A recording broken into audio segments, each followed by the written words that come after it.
Aujourd'hui, dans Histoire de se balader, Vincent Châtelain vous propose une émission consacrée à ses plus belles rencontres avec nos amis à poil ou à plumes. Bien que mondialement connue pour être une terre d'élevage de chevaux, d'autres animaux ont trouvé une place de choix en Normandie.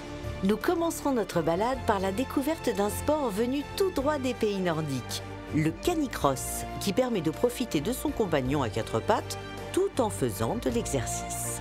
Gauche, gauche, gauche, Maïka. Gauche. Ah, j'ai pas mis mon clignotant. Ouais, c'est pas grave. Vous découvrirez ensuite une façon extraordinaire de soigner les chevaux, en reprenant les méthodes traditionnelles de la médecine chinoise. Ah, il y a de la tension là. Ça doit un petit peu la détendre. Qu'est-ce qu'elle en pense elle? Elle baisse la tête, là, elle se détend. Puis, Vincent nous emmènera dans une ferme laitière où les vaches sont au cœur des attentions pour produire le meilleur lait qui viendra alimenter la coopérative d'Isigny. Le bouton. Ah ouais, d'accord, c'est un aspirateur à lait quoi en fait. Voilà. Ah c'est ça. Enfin, vous partirez à la rencontre de fabuleux chasseurs, les redoutables rapaces de Guillaume. Ce qu'il aime bien, c'est qu'on gratte derrière la tête comme ça. Aujourd'hui, dans Histoire de se balader, focus sur nos amis les bêtes. Pour commencer cette balade, nous vous proposons de découvrir une discipline qui allie effort physique et complicité entre un maître et son compagnon, le canicross. Thierry, entraîneur chevronné, tente d'initier Vincent à ce sport athlétique au cours d'une petite balade dans la forêt de Bretonne.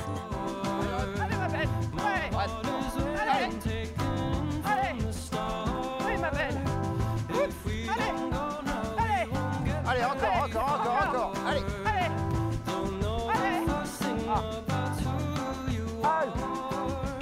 Arrêtez-vous. On est bien synchronisés, hein? Ah, impeccable, hein. On arrive pile poil. Bonjour. Bonjour. Alors, dites-moi, comment on appelle le sport que vous pratiquez? Du canicross. Canicross. Alors, canicross, c'est avec un vélo de Non. cross? Là, c'est comme Marie, c'est à pied, il faut courir derrière son chien. D'accord. Et avec un vélo? C'est du cani-VTT. D'où est-ce que ça vient, cette pratique? Ah bah ça va des pays nordiques. Ah oui, Des d'accord. pays nordiques avec les chiens de traîneau, les huskies. Aujourd'hui, là, c'est pas des huskies. Ça, c'est un husky? Non, c'est Non. un malamute. Un malamute? Oui, c'est un croisement de deux loups. D'accord. Et alors, toi, Ça va, qu'est-ce que tu en penses du canicross? T'aimes bien? Elle aime bien, elle. Ouais. Ça dépend ses humeurs. Est-ce qu'on peut faire du canicross ou du cani-VTT? Je pense à ça par rapport aux chiens de traîneau, avec un attelage complet. Tout à fait, c'est des chiens d'attelage qui se font avec ce qu'on appelle des chars à 3 ou 4 roues. Et il peut y avoir des attelages de 2, 4, 6 et de mémoire 12. Ah oui, d'accord. Donc là, ça va encore plus vite, Ça va j'imagine. encore beaucoup plus vite, mais ce n'est pas du tout la même fédération. Est-ce qu'il y a des compétitions de canicross et de cani-VTT? Ah oui, tout à fait, il y a des compétitions de canicross, cani-VTT, cani-trottinette, cani-rando, cani-marche. Donc aussi bien pour les adultes que pour les enfants. L'âge des chiens pour pratiquer cette activité? Alors l'âge des chiens dans le canicross c'est 12 mois et dans le cani-VTT c'est 18 mois. Ah, est-ce qu'à 12 mois, le chien est adulte? Le chien est adulte à 12 mois, oui. Donc parce que ça demande un effort, j'imagine, assez important pour le squelette, pour les muscles. Voilà, tout à fait. Le cartilage des chiens ne sont pas tous faits en même temps, donc du coup c'est pour ça qu'on demande au niveau du cani-VTT d'avoir des chiens de 18 mois. Ça court à quelle vitesse un chien comme ça? Alors lui il court à 35 km/h en vitesse de pointe, mais il y a d'autres chiens qui courent beaucoup plus rapidement, qui peuvent atteindre des 50 km/h directement en cani-VTT.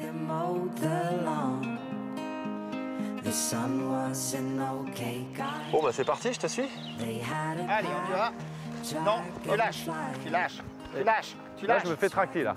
Je fais rien du tout. Laisse. Non. C'est pas gagné. Non. Allez, devant. Allez, Allez, devant. Allez, doucement. allez Maïka.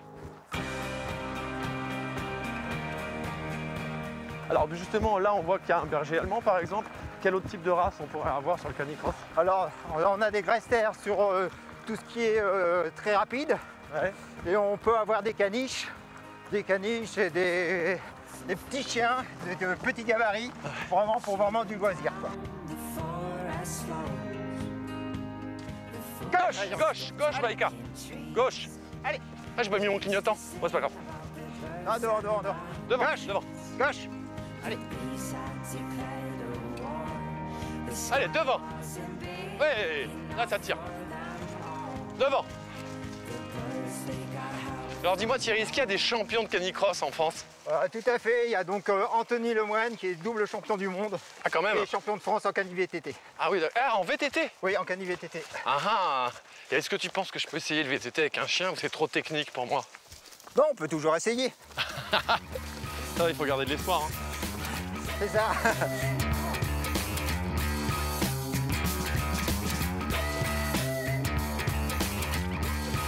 Bon, du coup, je vais prendre un peu de vitesse, hein, je te laisse. Allez. Je vais faire un tour, à plus tard. Allez, devant. Devant, Baïka.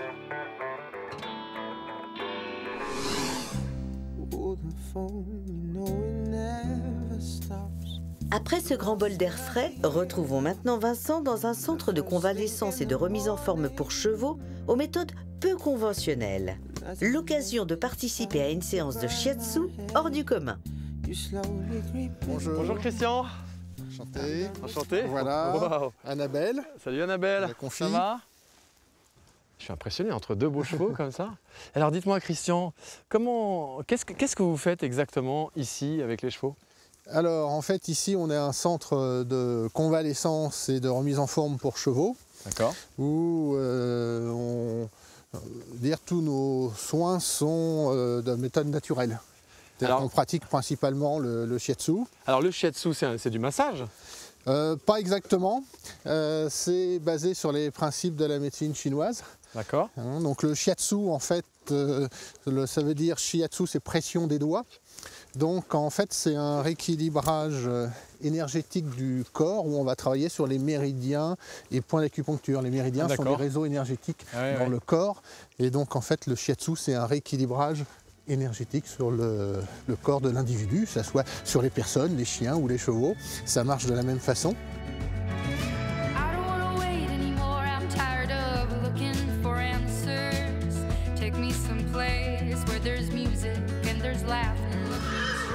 On arrive, on arrive. Ah, voilà, on est reçu quand même par un cheval qui est ni.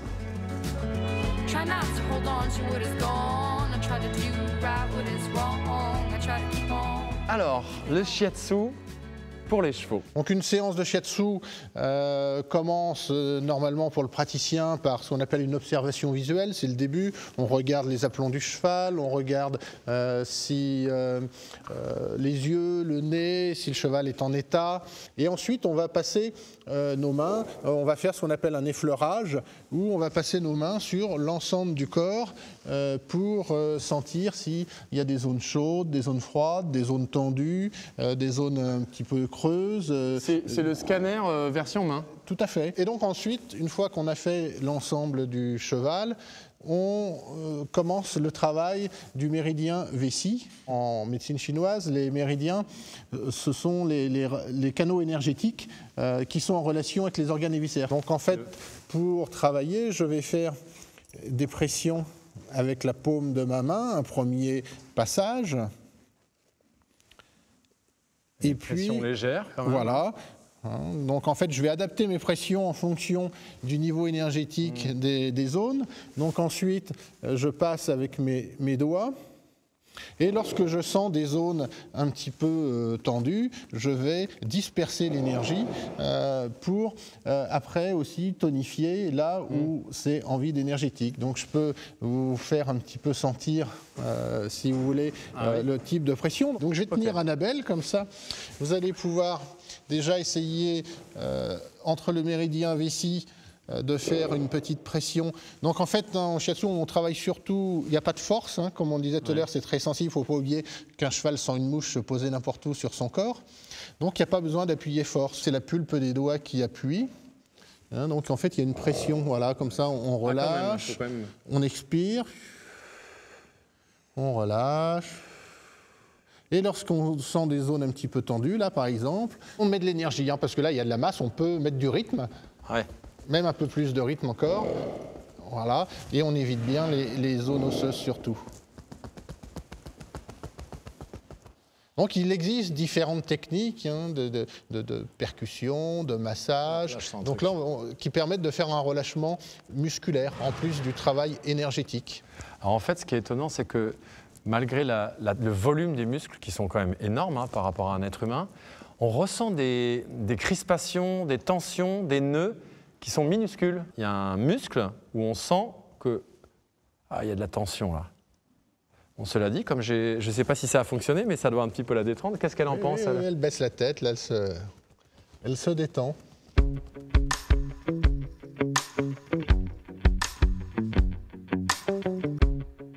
Donc voilà, on caresse de chaque côté, un balayage de la queue sans trop se pencher derrière les pieds du cheval. Et c'est la façon de dire au revoir, de finir une séance de shiatsu. Ah, voilà un autre cheval. Voilà, donc on va rattacher Annabelle pour pouvoir aller rencontrer Valérie avec sa jument qui était en convalescence chez nous. Ah. Bonjour Valérie. Bonjour. Comment s'appelle-t-il ou elle?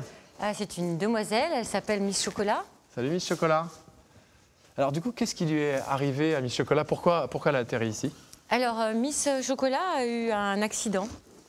Et sur cet accident, elle a eu différentes blessures, et l'une d'entre elles qui a engendré une arthrite septique. D'accord, donc ça veut dire une arthrite septique, ça veut dire qu'il y a une infection Une infection, des tout à os. fait. Les vétérinaires lui réservaient un triste sort. Votre réaction, c'était quoi? Très surprise, très choquée. On ne savait pas du tout où on allait, mais en tout cas, on savait qu'on ne voulait pas l'euthanasie. Et de toute façon, elle était debout, elle cherchait à manger, elle s'occupait de nous, elle nous cherchait, donc c'est une amie aussi. Ouais. Donc du coup, il n'était pas question que j'abandonne mon amie. Alors du coup, elle est devenue une patiente de ce centre ici. Oui. Et qu'est-ce qui s'est passé et combien de temps elle est restée? Alors ça fait un peu plus de 2 ans qu'on est là maintenant. Et surtout, ce qui est absolument impressionnant, c'est qu'elle est arrivée, elle posait quasiment plus son antérieur gauche. Ouais. Et donc on l'a amenée un dimanche matin et on est revenu le mardi. Et le mardi, elle marchait normalement. Oh, elle est en forme là, non? Plutôt, ouais. Elle a l'air bien en forme. Hein? Ouais, elle est plutôt en forme. Bon, je vous remercie pour votre témoignage. Merci. Merci, je suis admiratif de ce que vous faites. Et toi, je te souhaite une longue vie. Hein? Salut, à bientôt. Merci. Merci Au revoir. à vous.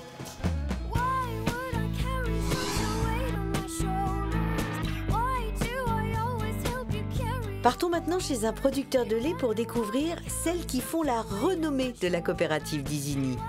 De la séance de traite à la qualité de l'herbe du marais, les vaches de Pierre ont tout ce qu'il faut pour produire un lait de qualité. Ah, Bonjour, bonjour. vous êtes Pierre? Oui. Enchanté Pierre, Vincent. Bonjour. Allez, Vincent. Dites-moi là, vous êtes en train de traire toutes vos vaches? Voilà, je suis en pleine traite du matin, classique. Vous en avez combien les vaches? Là, 70 à traire. Hein. Bon, je me change et j'arrive. D'accord.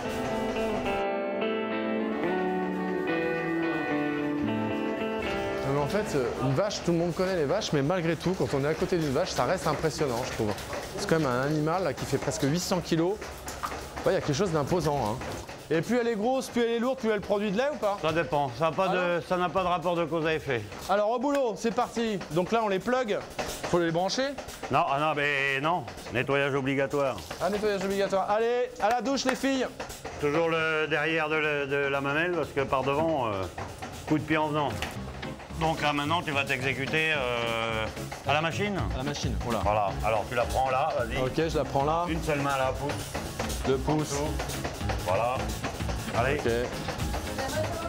le bouton. Ah ouais, d'accord. C'est un aspirateur à lait, quoi, en fait. Voilà. Ah, c'est ça. Tu vises. Hop, Et voilà, lave la Et prête. donc là, ça se fait tout seul, alors. Voilà. On enchaîne. Oh, toi, t'aimes pas ça.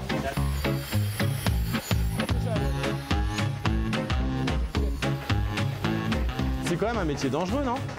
Ah bah oui, t'es exposé tous les jours au coup de pied, t'es exposé toujours à la bousculade et tout. Hein. Ah ouais. Ça se mérite, hein. Que je comprenne bien, une vache comme ça produit combien de lait par jour? Alors ça dépend de l'âge, du stade de lactation, si c'est au début de lactation, fin de lactation, mais tu peux compter 25 à 30 litres par vache sur la journée. Voilà. Et alors donc ce lait-là, il sert à faire plein de choses après? Voilà, il sert...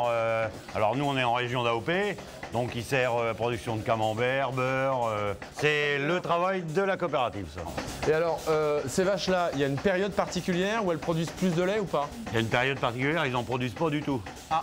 Voilà, c'est surtout ça, c'est pas qui 10 mois de production, 2 mois de vacances et de nouveau le veau. Et voilà. Donc ça veut dire que les vaches, elles ont les congés payés ou pas? Comment ça se passe? Oui, voilà, ils ont les congés payés, ils nourrissent à rien faire, mais ils se reposent.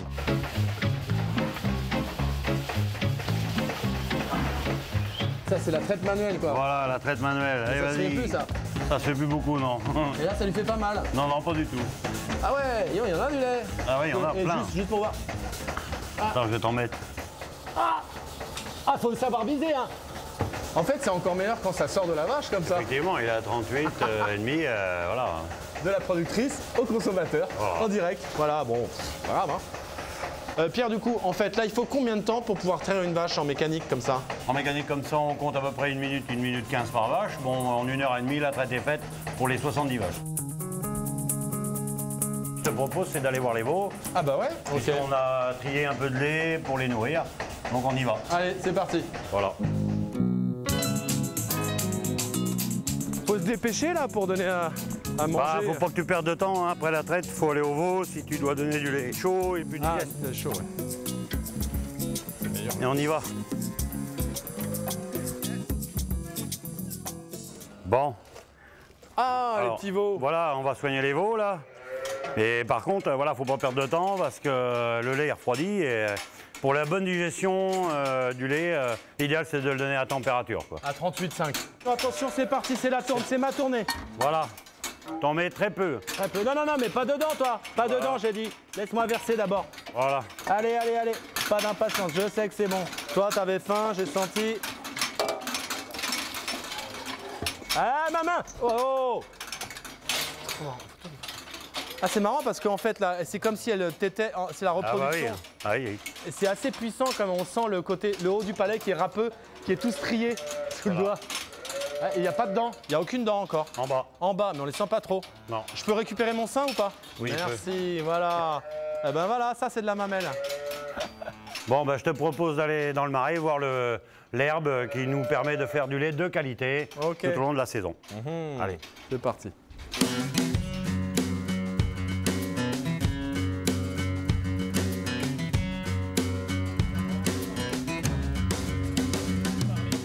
Alors là, on est dans le marais, là où on récolte toute l'herbe et on fait pâturer les futures laitières. Là, en fait, on est vraiment dans tes secrets de fabrication. Voilà, c'est là Dis-moi, que... ça là, ça. Ça, Qu'est-ce que ça a de particulier? c'est l'herbe de marais qui pousse tout le temps. Donc cette herbe, pourquoi elle est si bonne? Parce que normalement dans un marais, c'est pas toujours le cas, non? Ouais, mais ici, c'est un marais assez spécifique où l'eau inonde franchement et s'en va franchement. C'est de l'herbe tourbeuse. C'est de la terre tourbeuse qui donne de l'herbe en quantité parce que le sol est toujours humide. Mais alors pour le coup, le fait que toute cette partie de marais soit inondée, qu'est-ce que ça va apporter en termes gustatifs, en termes de qualité pour...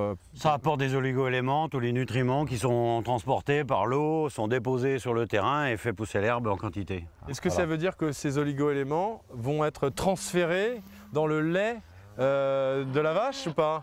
Exploité. Exploité. Exploité. Et ce qui va lui permettre à elle, justement, comme elle est bien nourrie en quelque Oui. sorte, Oui, de produire un lait de qualité. voilà. Et de produire un lait de qualité, mais surtout tout le temps, constamment, quoi. Je te remercie Pierre. Très bien. Tiens, je vais partir par là. Bon, ben pars par là. Allez, salut Pierre, merci. Allez, bye Il y a bye. le taureau là. Vous me laissez passer ou pas les gars là? Et les filles. Les filles. Il est temps de découvrir des animaux que nous ne côtoyons pas tous les jours. Faucons, aigles, buses, Guillaume, un maître fauconnier, change notre regard sur ces prédateurs si impressionnants. Et au final, vous verrez, ils sont plutôt attachants. Oula, ça va, je me méfie. Je dois me méfier ou pas? Non, là, ça va encore. Là, c'est bien. La fauconnerie, ça remonte à quand? L'âge de bronze. Ah oui, l'âge de bronze. L'âge de bronze. Et alors, il y a aussi longtemps, on arrivait déjà à maîtriser les faucons, les rapaces. Ouais. Pourquoi? Quel était l'objectif à l'époque? Bah, l'objectif, forcément, c'était pour la chasse, Ouais. puisqu'il n'y avait pas de poudre noire, etc. Donc, on prenait les oiseaux, comme on avait vu que c'était vraiment des très grands prédateurs. Et puis, on se servait de ces oiseaux pour attraper les proies. Ah oui, d'accord. S'il voit un animal partir, on lâche le faucon dessus, et forcément, il va partir à l'attaque. Alors, il suffit simplement de lui enlever le chaperon, comme ceci. Je m'éloigne ou pas? Non, non, pas ça du craint tout. pas? Voilà, on lui enlève Non, le ça truc, va, ça craint pas. et voilà. Et alors, je peux le toucher ou pas? Tu peux, oui, gentiment le toucher comme ça. Voilà. Ah, Non, non, il va pas te faire mal. C'est juste, en fait, ça il va, regarde, d'accord. voilà. Ah ouais, c'est super doux, c'est marrant. Alors ça, c'est le premier. Il y en a plein d'autres derrière. Alors j'en ai amené plein d'autres là. On dirait un bébé, celui-là, c'est drôle. Eh bien pourtant, c'est pas un bébé, cher Vincent. Cet oiseau, elle est déjà âgée de 12 ans.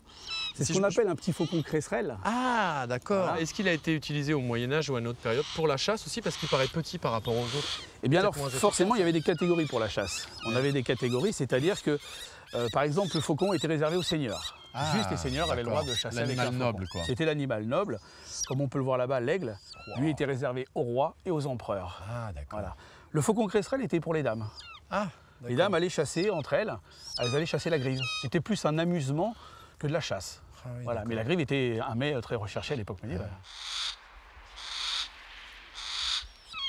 Alors là, c'est un terrible chasseur. C'est-à-dire qu'à l'heure actuelle, même maintenant, les chasseurs se servent beaucoup de cet oiseau. Ah bon? Et c'est donc une buste de Harris. Il a une petite particularité, c'est que ce rapace, on dit de lui que c'est le loup du ciel. C'est-à-dire que ce rapace est capable de... C'est le seul rapace au monde à être capable de chasser en meute, comme les loups. d'accord, ok. Voilà. Donc ils peuvent s'attraquer avec des grosses proies quand ils sont plusieurs. C'est-à-dire qu'ils font une formation dans les airs et ensuite ils attaquent ensemble? Tout à fait. Alors ça, c'est extraordinaire. C'est un oiseau qui s'appelle donc le caracara huppé. Je te propose de le prendre au gant. Ah oui, d'accord, Voilà. ok. Donc tu vas enfiler un gant, il faut connaître. Là, il faut non, mettre non, la main gauche. Je vais le prendre, je vais te le poser sur le gant et tu vas voir qu'il est vraiment très très sympa. Viens mon titi. Voilà. C'est un oiseau très attachant. Le Comme ça? caracara, on dit de lui même que c'est le clown des oiseaux de proie. Alors là, on va déjà le sécuriser. Ah oui, c'est ça Voilà. qui ne me vole pas dans la tête quand même. C'est ça. Et ensuite, je vais te le poser sur ton gant. Voilà. Allez, titi. Voilà. Tu vas fermer le poing. Et je vais te demander de serrer simplement léger. Et tu vas... Non, non, titi, tu restes là. Voilà. Ferme le gant. Voilà. Et mets ton poing bien droit. Voilà. On va lui donner un peu. Voilà. Ah, c'est relativement léger comme oiseau. Ah, il est pas très très lourd. Hein. Et lui, je peux le toucher? Ouais. Voilà. Voilà. Lui, ce qu'il aime bien, c'est qu'on le gratte derrière la tête comme ça. Tu vois. Il adore ça. Et là, justement, on voit pourquoi on l'appelle le caracara huppé, parce qu'il a une petite huppe là. Tu vois. Très sympa. Voilà. Et il adore ça. Excellent. Tu viens, mon petit loup? Viens. Allez, on va voir. Et puis, on va te présenter aussi forcément un oiseau que tout le monde connaît et tout le monde a l'habitude de voir. On dit de lui qu'il est le maître des airs. On dit aussi que cet animal représente la force, et c'est ainsi que la liberté. Malheureusement, tous les dictateurs ont pris cet oiseau en emblème. Ah, d'accord. Que ce soit de Jules César à Adolf Hitler, Ouais, on a vrai. toujours vu l'aigle oui, comme c'est la vrai. puissance. Et cet oiseau, forcément, au temps médiéval, était réservé simplement aux rois Ah oui. ou aux empereurs. Ce qui est impressionnant avec l'aigle, je trouve, c'est le regard. On a l'impression qu'il fronce les sourcils. Il est super énervé, quoi. Non, non, pas du tout. Mais je Regarde. sais bien, mais son regard, c'est On va même comme le faire ça. venir un Bonjour, petit peu je plus près. suis un aigle. Ah ben ça c'est clair que généralement... T'as ça compris impose- ou quoi? Ça impose le Un respect. aigle. Regarde, ça impose quand même le respect. Regarde le regard. Wow. Ne regarde pas comme ça, je t'ai rien fait. Ouais.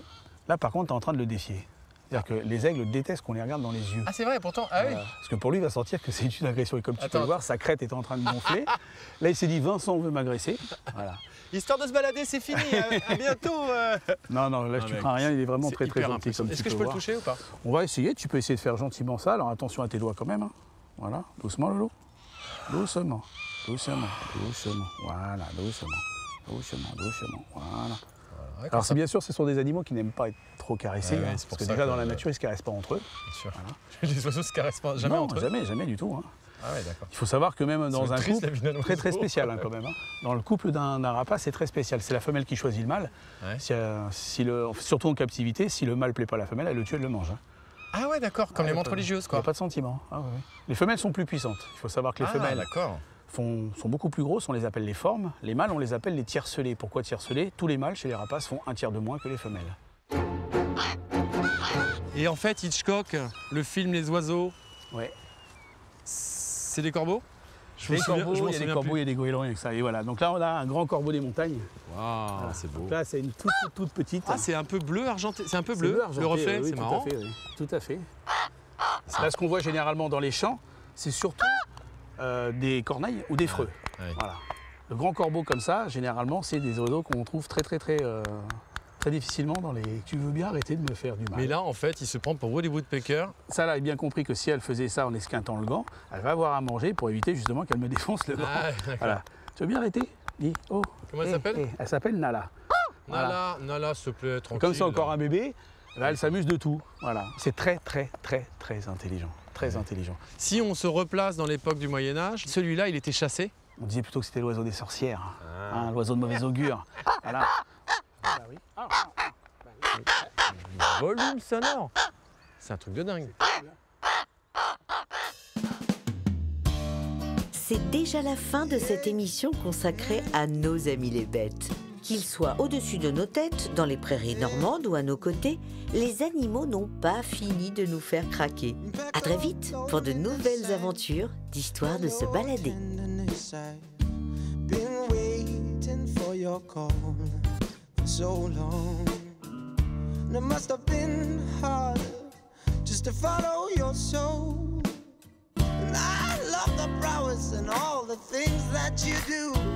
And it's your flawless